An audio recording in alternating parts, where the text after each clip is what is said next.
క్రీస్తునందు ప్రియమైన దేవుని బిడ్డారా, ప్రభువును రక్షకుడైన యేసుక్రీస్తు వారి ప్రశస్త నామమున మీ అందరికీ మరొకసారి నా ప్రేమపూర్వకమైన శుభాభివందనాలు తెలియజేస్తున్నాను. ప్రియమైన వారలారా, మనము ఆదికాండం యొక్క ధ్యాన భాగాల్లో మనం ఉన్నాము. గత పాఠములో మనము ఆదికాండం యొక్క ఉపోద్ఘాతమును గురించి మరియు దాని యొక్క నేపథ్యమును గురించి పరిశుద్ధాత్మ దేవుని సహాయం చేత ధ్యానం చేశాం. రండి, ఈరోజు కూడా దేవుని వాక్యాన్ని ధ్యానం చేద్దాం. ఆదికాండం 1వ అధ్యాయంలోనికి మనం వెళదాం. ఆదికాండం 1వ అధ్యాయంలో మొత్తం 31 వచనాలు ఉన్నాయి. 31 వచనాలు కలిగిన ఈ 1వ అధ్యాయాన్ని మనము సులువుగా అర్థం చేసుకోవటానికి వీలుగా 3 భాగాలుగా, ప్రధానంగా 3 భాగాలుగా విభజించుకుందాం. అందులో మొదటి భాగము 1వ వచనం నుండి 19వ వచనం వరకు ఉన్న వాక్య భాగాన్ని మొదటి భాగముగా విభజించుకుంటే, 20వ వచనం నుండి 25వ వచనం వరకు ఉన్న వాక్య భాగాన్ని 2వ భాగంగాను, 26వ వచనం నుండి 31వ వచనం వరకు ఉన్న వాక్య భాగాన్ని 3వ భాగముగాను మనం విభజించుకుందాం. కేవలము మనము సులువుగా అర్థం చేసుకోవటం కోసమే విభజన జరుగుతుంది. 1 నుండి 19 వచనాల వరకు కలిగిన వాక్య భాగము విశ్వ సృష్టిని గురించి మనకి తెలియజేస్తుంది. అలాగే 20వ వచనం నుండి 25వ వచనం వరకు ఉన్న వాక్య భాగము జీవరాశి యొక్క నిర్మాణమును గురించి, అంటే జంతువులు, పక్షులు, సముద్ర మత్స్యములు, అడవి జంతువులు, వీటన్నిటిని గురించి మనకి వివరిస్తుంది. ఇకపోతే 26 నుండి 31 వచనాల వరకు కలిగిన వాక్య భాగము మానవుల యొక్క సృష్టి విభాగాన్ని గురించి, మానవుని సృష్టిని గురించి మనకి తేట తెల్లం చేస్తుంది. వాక్యాన్ని చదువుకుని దేవుని వాక్య భాగాన్ని వివరముగా విందాం. ఆదియందు దేవుడు భూమి ఆకాశములను సృజించెను. భూమి నిరాకారముగాను శూన్యముగాను ఉండెను. చీకటి అగాధ జలము పైన కమ్మియుండెను. దేవుని ఆత్మ జలముల పైన అల్లాడుచుండెను. దేవుడు వెలుగు కమ్మని పలుకగా వెలుగు కలిగెను. వెలుగు మంచిదైనట్టు దేవుడు చూచెను. దేవుడు వెలుగును చీకటిని వేరుపరచెను. దేవుడు వెలుగునకు పగలనియు చీకటికి రాత్రనియు పేరు పెట్టెను. అస్తమయమును ఉదయమును కలుగగా ఒక దినమాయను. మరియు దేవుడు జలముల మధ్య ఒక విశాలము కలిగి ఆ జలములను ఈ జలములను వేరుపరచునుగా కని పలికెను. దేవుడు ఆ విశాలము చేసి విశాలము క్రింది జలములను విశాలము మీది జలములను వేరుపరపగా ఆ ప్రకారమాయను. దేవుడు ఆ విశాలమునకు ఆకాశమని పేరు పెట్టెను. అస్తమయమును ఉదయమును కలుగగా 2వ దినమాయను. దేవుడు ఆకాశము క్రిందనున్న జలములు ఒకచోటనే కూర్చబడి ఆరిన నేల కనబడునుగా కాని పలుకగా ఆ ప్రకారమాయను. దేవుడు ఆరిన నేలకు భూమి అని పేరు పెట్టెను. జలరాశికి ఆయన సముద్రములని పేరు పెట్టెను. అది మంచిదని దేవుడు చూచెను. దేవుడు గడ్డిని విత్తనములిచ్చు చెట్లను, భూమి మీద తమ తమ జాతి ప్రకారము తమలో విత్తనములు గల ఫలమిచ్చు చెట్లను భూమి మొలిపించునుగా కాని పలుకగా ఆ ప్రకారమాయను. భూమి గడ్డిని తమ తమ జాతి ప్రకారము విత్తనములిచ్చు చెట్లను, తమ తమ జాతి ప్రకారము తమలో విత్తనములు గల ఫలవృక్షములను మొలిపింపగా అది మంచిదని దేవుడు చూచెను. అస్తమయమును ఉదయమును కలుగగా 3వ దినమాయను. దేవుడు పగటిని రాత్రిని వేరుపరచునట్లు ఆకాశ విశాలమందు జ్యోతులు కనబడునుగా కనియు అవి సూచనలను, కాలములను, దిన సంవత్సరములను సూచించుటకై ఉండుగా కనియు భూమి మీద వెలిగించుటకు అవి ఆకాశ విశాలమందు జ్యోతులై ఉండుగా కనియు పలికెను. ఆ ప్రకారమాయను. దేవుడు ఆ 2 గొప్ప జ్యోతులను, అనగా పగటిని ఏలుటకు పెద్ద జ్యోతిని, రాత్రిని ఏలుటకు చిన్న జ్యోతిని, నక్షత్రములను చేసెను.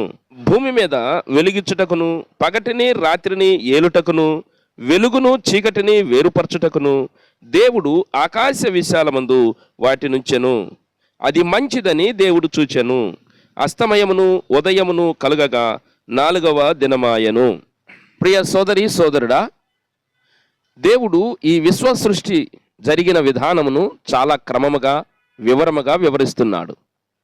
ఏ లేఖనము కూడా మానవుని యొక్క ఇచ్చిన బట్టి కానీ మానవుని యొక్క ప్రేరేపణ బట్టి కానీ కలుగదు.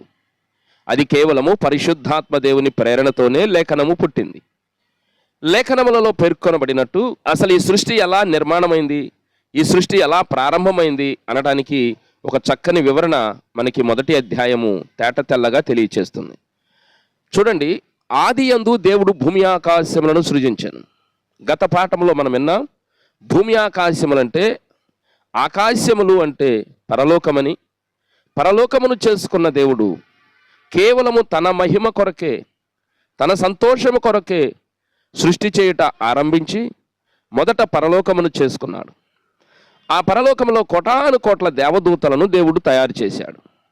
పరలోకంలో వచ్చిన చిన్న డిస్టర్బెన్స్ వల్ల, పరలోకంలో ఏర్పడినటువంటి ఆ విపత్తు వల్ల దేవుడు రెండవ సృష్టి అయిన భూమిని చేయటానికి పూనుకున్నాడు. కాబట్టి ఆదియందు దేవుడు భూమి ఆకాశములను సృజించెను అంటే మొదట భూమి తర్వాత ఆకాశము అని కాదు దాని అర్థం. యెషయా భక్తుడు 45 అధ్యాయంలో చెప్పాడు కదా, ఆకాశములకు సృష్టికర్తయగు యెహోవాయే దేవుడు, ఆయన భూమిని కలుగజేసి సిద్ధపరిచి దాన్ని స్థిరపరిచెను అని. కాబట్టి ఆకాశములు అనగా పరలోకమును దేవుడు మొదట సృష్టించాడు. దేవుడు రెండవ సృష్టి అయిన భూలోకమును చేస్తున్న విధానము మనకి తేట తెల్లగా అర్థమవుతుంది. దేవుడు భూమిని కలుగజేసి సిద్ధపరిచి స్థిరపరిచాను. రెండవ వచనం ఏమంటుందంటే, భూమి నిరాకారముగాను శూన్యముగాను ఉండెను అని లేఖనం చెబుతుంది. ఇప్పుడు ఏదైనా ఒక వస్తువును బాగా పనితనం గల్లవాడు చేశాడు అనుకోండి, ఆ వస్తువు చాలా అందంగా ఆ పనివాడు ఏ రూపంలో కావాలనుకుంటాడో ఆ రూపంలోకి చక్కగా వచ్చింది, మళ్ళీ మన్నికగా చాలా కాలం ఉపయోగపడుద్ది మంచి పనివాడు చేస్తే. అదే పని రానోడు, పని విధానం తెలియనోడు చేశాడు అనుకోండి, ఆ వస్తువు ఒక రూపం ఉండదు, దానితో పాటు ఆ వస్తువు పనికి రాకుండా పోయింది. మరి ఇక్కడ భూమిని కలుగు చేస్తుంది పరిశుద్ధుడైన దేవుడు కదా. దేవుడు అంటే గొప్పవాడు, దేవుడు అంటే సర్వజ్ఞాని, దేవుడు అంటే సర్వాధికారి అని మనకు తెలుసు కదా. మరి దేవుడు భూమిని కలుగజేస్తే భూమి ఆకారం లేకుండా ఉండటం ఎందుకు? నిరాకారంగా ఎందుకుంది, శూన్యముగా ఎందుకుంది అనే ప్రశ్న ఈ భాగంలో మనకి తలెత్తుతుంది. అందుకు గాను మనం తెలుసుకోవాల్సింది ఏంటంటే, యెషయా భక్తుడు చెప్తున్నాడు, భూమి నిరాకారముగాను శూన్యముగాను ఉండుటకు ఆయన సృష్టించలేదు, అది నివాస స్థలమగునట్లుగా ఆయన దానిని కలుగ చేశాడు.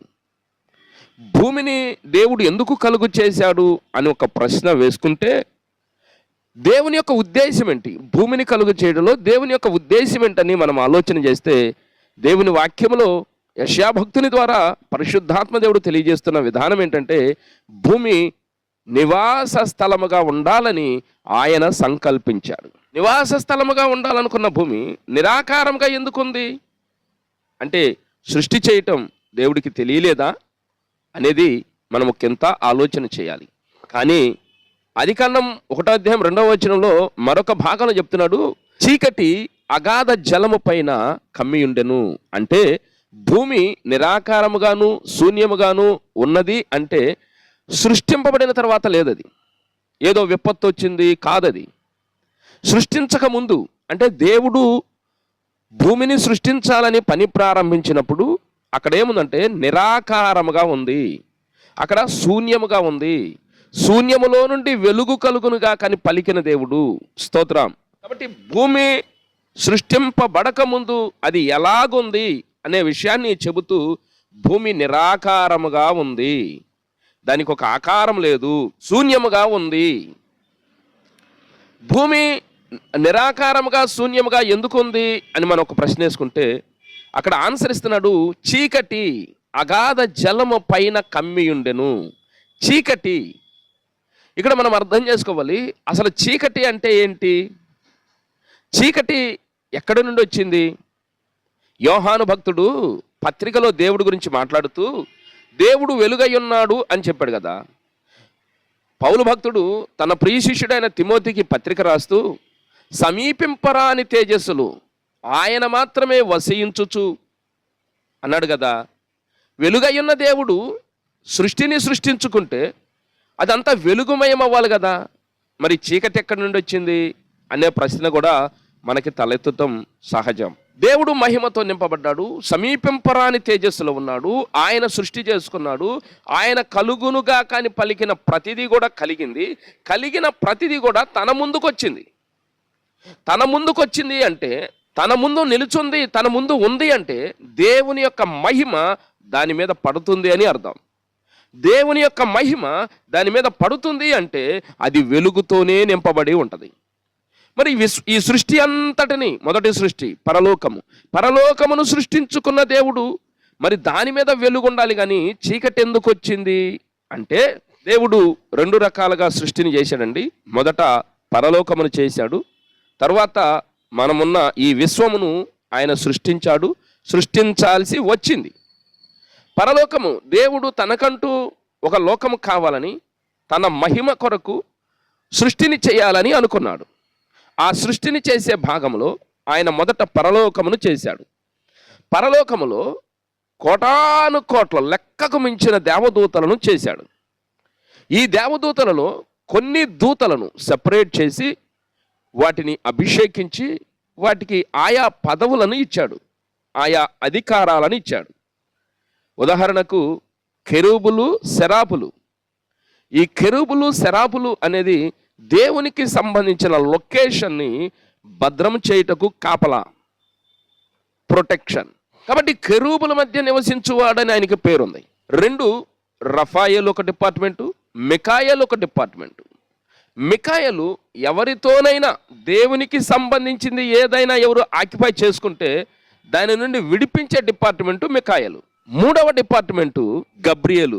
అలాగే లూసిఫర్ అనే ఒక దూతను పిలిచి ఆ దూతను అభిషేకించి ప్రధాన దూత అనే పోస్ట్ ఇచ్చి దేవునికి స్తుతి ఆరాధన చేయు అనే ఒక బాధ్యతను లూసిఫర్కి అప్పచెప్పాడు. లూసిఫర్ కింద కోటాను కోట్ల దేవదూతలు ఉన్నాయి. కొన్ని యుగాలు గడిచింది, చాలా చక్కగా పరలోకం హెల్దీగా ఉంది. కొంతకాలం పోయిన తర్వాత లూసిఫర్లో ఒక రకమైనటువంటి గర్వము, ఒక చెడు ఆలోచన వచ్చింది. దేవుడే ఎప్పుడెందుకు స్తుతింపబడాలి, నేనెందుకు స్తుతింపబడకూడదు అన్న ఒక ఆలోచన వచ్చింది. ఆ ఆలోచనతో దేవుడు నేను సమానమే అని భావించుకుంది. అలా ఆలోచన చేసుకుంటున్న తడువనే కొంతమంది దూతలు ఆ లూసిఫర్కు సపోర్ట్ చేశారు. కనుక దేవునికి కోపం వచ్చి వాటిని పరలోకముల నుండి బయటికి నెట్టేశాడు. గత పాఠంలో మనం విన్నాం, పరలోకములో నుండి పడిపోయిన ఆ కోట్ల దూతలు 3 ప్లేసెస్లో ఉన్నాయి. ఒకటి ప్రధానమైనటువంటి లూసిఫరు, దానికి ఫస్ట్ సపోర్ట్ చేసి మద్దతు తెలిపిన కొన్ని దూతలను ఆయన పాతాళములో కటిక చీకటిలో పెద్ద సంఖ్యలతో బంధించాడు. 2వ దూతలు వాయుమండలంలో ఉన్నాయి. 3వ భాగము ఇదిగో దేవుడు చేయబోతున్న ఈ సృష్టి మీదకి వచ్చి వాళ్ళని. కాబట్టి పరలోకములో నుండి పడద్రోయబడ్డ ఆ దూతల్నే చీకటి అని సంబోధించింది బైబిల్. దేవుని ఎదుట ఉన్నవారు దేవుని మహిమతో నింపబడతారు, దేవుని మహిమతో నింపబడిన వారు వెలుగుతో ఉంటారు. కానీ వీళ్ళు చీకటి అయిపోయారు. వీళ్ళు దేవుని దగ్గర ఉన్నప్పుడు, దేవునితో మంచిగా ఉన్నప్పుడు దేవుని మహిమ వారి మీద ప్రకాశించింది. కాబట్టి వారు మిగుల ప్రకాశమానముగా ఉన్నారు. యెషయా భక్తుడు లూసిఫర్ గురించి మాట్లాడుతూ తేజో నక్షత్రమా, వేకువ చుక్క అని సంబోధించాడు. అంటే దేవుని యొక్క మహిమ మరీ ఎక్కువగా ఆ లూసిఫర్ మీద పడింది. కాబట్టి లూసిఫరు మిగుల ప్రకాశమానముగా ఉండేది. కాబట్టి తేజో నక్షత్రమా అని సంబోధించాడు. ఎప్పుడైతే దేవుని సన్నిధిలో నుండి బయటికి త్రోసివేయబడ్డాయో దేవుని మహిమ వాటి మీద నిలిచిపోయింది. దేవుని మహిమ వాటి మీద పడకుండా నిలిచిపోయింది.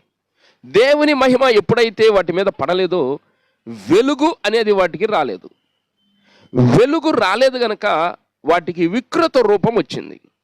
పరలోకంలో ఉన్న వాళ్ళందరూ ఒక రూపంలో ఉన్నారు, దగదగ మెరుస్తూ ప్రకాశమానమైనటువంటి వెలుగులో ఉన్నారు. వీళ్ళు ఏదో వికృత రూపంలో ఉన్నారు. ఆ వికృత రూపానికి దేవుడు పెట్టిన పేరు చీకటి. మరియు అవిధేయపూర్వకంగా ఎవరైతే ఉన్నారో, దేవుని మీద ఎవరైతే తిరగబడ్డారో వారిని చీకటిగా దేవుడు సంబోధించాడు. కాబట్టి పరలోకములో నుండి పడిపోయిన ఆ దూతలలో కొన్ని దూతలు దేవుడు చేస్తున్న ఈ సృష్టి మీదకు వచ్చి పడ్డాయి. కాబట్టి వాటిని చీకటి అని సంబోధించాడు దేవుడు. పరిశుద్ధ గ్రంథము చీకటి అంటే 3 అర్థాలు ఇచ్చిందండి. 1 పాపము, 2 బానిసత్వము, 3 అజ్ఞానము. మనము చెబుతాము రాత్రి పడితే చీకటి, లేదా సూర్యుని వెలుగు పడకపోతే చీకటి. కానీ ఈ 4టికి డిఫరెంట్ ఆ చీకటి అనే పదం. చీకటి అంటే దేవుని సన్నిధిలో నుండి త్రోసివేయబడిన దూతలు. దేవుడు భూమిని కలుగు చేయుటకు ఒక ప్రత్యేకమైన ప్రణాళిక ఉంది. ఏమా ప్రణాళిక అంటే, పడద్రోయబడిన లూసిఫరు దానికి సంబంధించిన దూతలు దేవునితో వాగ్వివాదానికి దిగారు. మీరు మమ్మల్ని సృష్టించారు కాబట్టి మా చేత బలవంతంగా స్తుతి ఆరాధన చేయించుకుంటూ మీరు మహిమ పొందుకుంటున్నారు అని ప్రశ్న వేశారు పడిపోయిన దూతలు. అప్పుడు దేవుడు అన్నాడు, నాకు మహిమ తక్కువైనట్టు మీ చేత నేను స్తుతింపబడను, నేను ఆల్రెడీ మహిమ స్వరూపుడను, నువ్వు స్తుతించడం వల్ల నాకు మహిమ రాదు అని దేవుడు చెప్పాడు. అయినా మిమ్మల్ని సృష్టించి మీ చేత బలవంతంగా స్తుతి ఆరాధన చేయించుకుంటున్నారు అంటున్నారు కాబట్టి పడిపోయిన మీకు ప్రతిగా నేను కొన్ని ఆత్మలను తయారు చేయబోతున్నాను, నూతనముగా కొన్ని ఆత్మలను తయారు చేయబోతున్నాను. ఆ ఆత్మలకు నేను పూర్తిగా స్వేచ్ఛనిస్తాను. ఆ ఆత్మలు స్వతహాగా ఆలోచన చేసి నిర్ణయాలు తీసుకునే స్వాతంత్ర్యాన్ని కూడా కల్పిస్తాను. వాటితో పాటు అవి నన్ను తెలుసుకుని వాటంతట అవే నన్ను స్తుతించేలాగా నేను చేసుకుంటానని దేవుడు ఛాలెంజ్ విసిరాడు. వెంటనే పడిపోయిన దూతలు ఏమన్నారంటే, నువ్వు చేసుకున్న ప్రతిదానిని మేము పాడు చేస్తామన్నారు. దేవుడు అన్నాడు, నువ్వు పాడు చేసిన ప్రతిదానిని నేను బాగు చేసుకుంటాను అని మళ్ళీ అన్నాడు.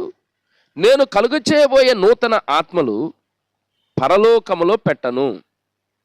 ఎందుకంటే పరలోకములో ఉన్నవారు చేసే పనిని వారు చూస్తారు కాబట్టి వారు అదే పనిలోకి వస్తారు. రేపు ఇదే పరిస్థితి వచ్చింది కనుక వాటికి పరలోకములో ముందు స్థానం ఇవ్వను. అలాగే మీరు ఉన్న ప్లేసెస్ పాతాళంలో కానీ వాయుమండలంలో కానీ వాటికి ప్లేస్ ఇవ్వను. వాటికంటూ సెపరేట్గా ఒక లోకమును సృష్టిస్తాను అన్నాడు దేవుడు. స్తోత్రం. అందుకు దేవుడు భూలోకమును సెపరేట్గా సృష్టించాల్సి వచ్చింది. కాబట్టి దేవునికి అపవాదికి మధ్య ఛాలెంజ్ ఉంది. రెండు, ఆల్రెడీ వాటికి తీర్పు దినము దేవుడు నిర్ణయించాడు.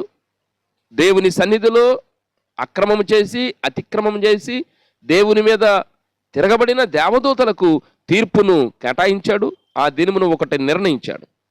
ఆ తీర్పు దినము వచ్చినంత వరకు ఇది జరగాల్సి ఉన్నది. కాబట్టి దేవుడు కలుగు చేయబోయే నూతన లోకములోనికి చీకటి వచ్చినా దానిని పారద్రోలకుండా తాత్కాలికంగా వెలుగు కలుగునుగా కాని పలికాడు.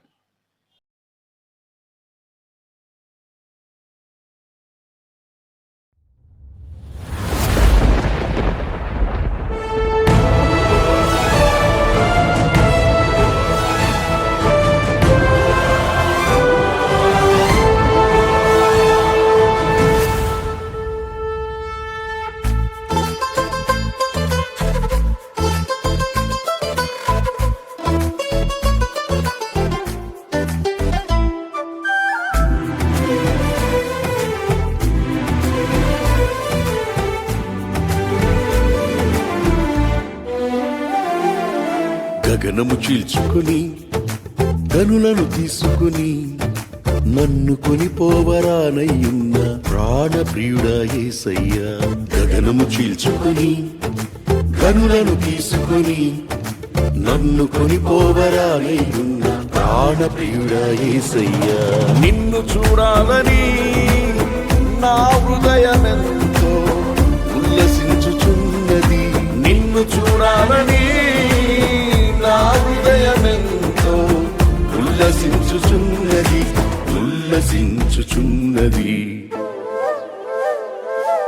గగనము చీల్చుకుని గనులను తీసుకుని నన్ను కొనిపోవరానయ్యున్న ప్రాణప్రియుడ యేసయ్యా.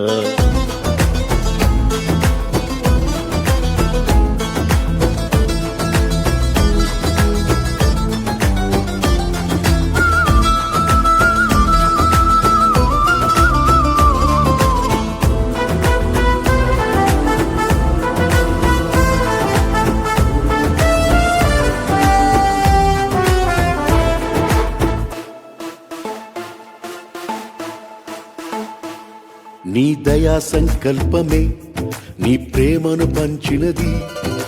నీ చిత్తమే నాలో నెరవేరుచున్నది. నీ దయా సంకల్పమే నీ ప్రేమను పంచినది. నీ చిత్తమే నాలో నెరవేరుచున్నది. పవిత్రురాలైన కన్యకగా నీ ఎదుట నేను నిలిచెదను.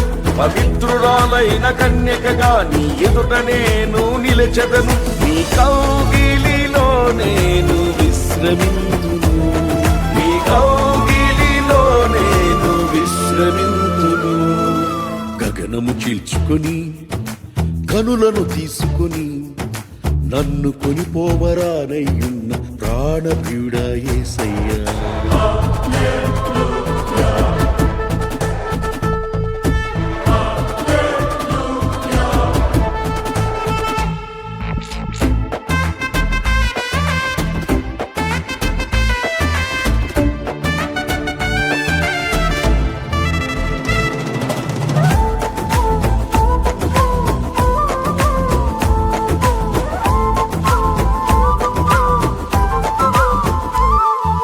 మహిమైశ్వర్యమే జ్ఞాన సంపదనిచ్చినది. మర్మమయున్న నీవలె రూపించుచున్నది. ఈ మహిమైశ్వర్యమే జ్ఞాన సంపదనిచ్చినది. మర్మమయున్న నీవలె రూపించుచున్నది. కళంకములేని వధువునై నిరీక్షణతో నిన్ను చేరదను. కళంకములేని వధువునై నిరీక్షణతో నిన్ను చేరదను. యుగ యుగాలు నీతో ఏలెదను. యుగ యుగాలు నీతో ఏలెదను. గగనము చీల్చుకొని కనులను తీసుకొని నన్ను కొనిపోవరానయ్యున్న ప్రాణప్రియుడా యేసయ్యా.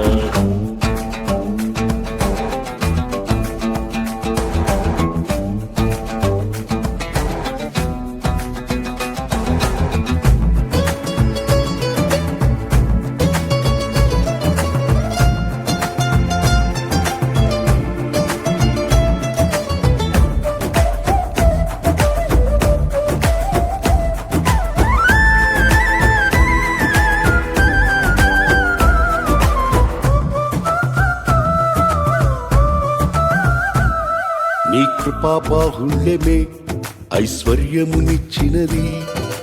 తేజోవాసుల స్వాస్థ్యం అనుగ్రహించినది. నీ కృపా బాహుళ్యమే ఐశ్వర్యమునిచ్చినది.